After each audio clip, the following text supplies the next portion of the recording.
Hey y'all, welcome back to episode 3. I'm your host Destiny, and this is your weekly reset with As Told by Destiny, the podcast. So today I want to get into good grief. Now, Destiny, what is good grief? We always think about bad grief, like our mama died, our daddy died, our grandmother died, our dog died, our fish died. We're sad, we're heartbroken. We think it's the end all be all, right? So Webster's I have my dictionary. Webster's, they define grief as intense emotional suffering caused as by a loss. Second definition, a cause for such suffering. Come to grief, to fail or to be ruined. Okay, now that's Webster's. Now let's think about this. Think about who you used to be. Think about who you used to be as a teenager, as someone in college, or as an early adult, late adult, whoever, wherever you are watching this video, however you are, think about a time when you were doing things that you know that does not approve of. Think about those things and then think about where you are now.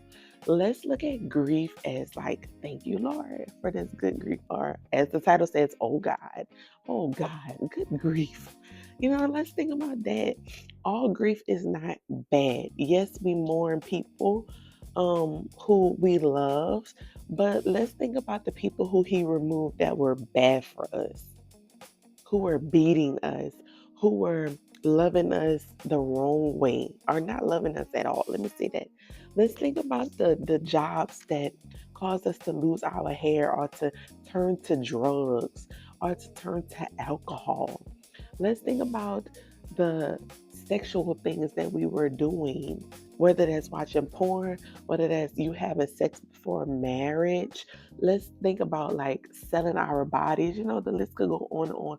Let's think about the things that would have killed us, that was ruining our lives. Let's think about the things that God removed that saved our lives. If God wouldn't have removed those things, if God wouldn't have removed those people, if God wouldn't have removed those ways, we would have been stuck in this cycle.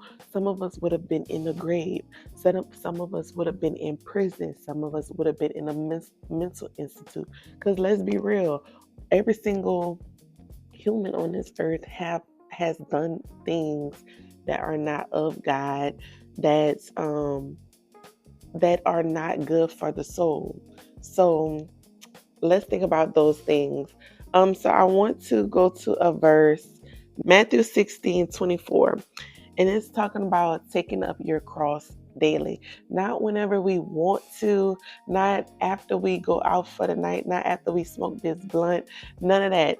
But taking up our cross every single moment of our day.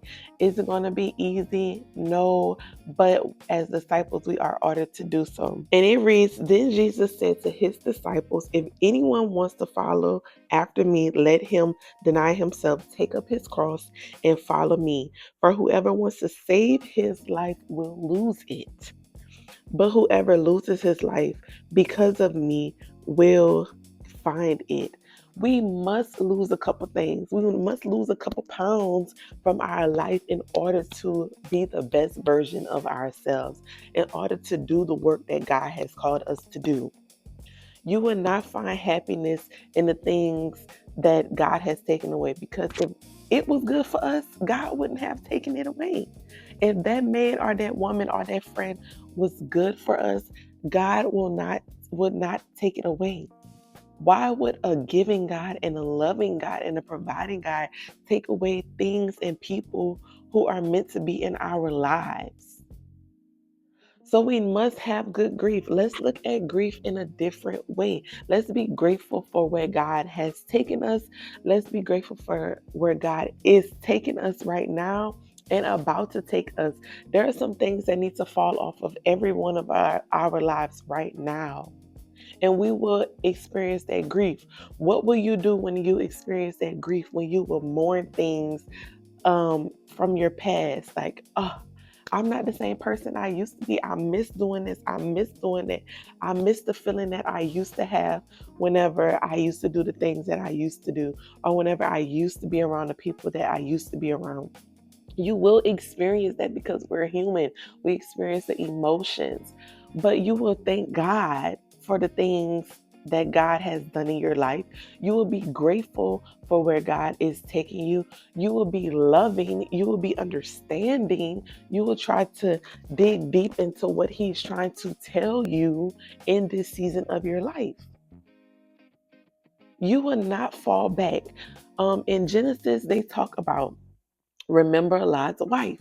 Lot's wife looked back at where they were, at where God was taking them from, and she turned into a pillar of salt. Now just imagine if God did the same thing to us every time we look back. We will be statues all around. We are ungrateful because we are looking back, longing for the things that God no longer wants us to care about. We long for the possessions. We long for the job. We long for the six-figure business. We long for the man, for the woman who we love, we so deeply love. We long for the children that were never supposed to be in our lives from the beginning. We long for the feelings. We long for so much. But God is trying to take us higher. God is trying to elevate us, and I want us to start being appreciative of the grief, good grief that is. So, to start your week off, I hope this helped. But going into this week, I want us to analyze our life and really sit back and ask ourselves, what is it that we are mourning? What is it that we are still having grief about? Who is the person? And write a letter, write it down, pray on it, and let God know, Lord, I want to have good grief. I want to be able to move on past these things and move on past these people, to be able to adequately enjoy the life that you have given us, that you have given me. So this week, I pray that you have a great week.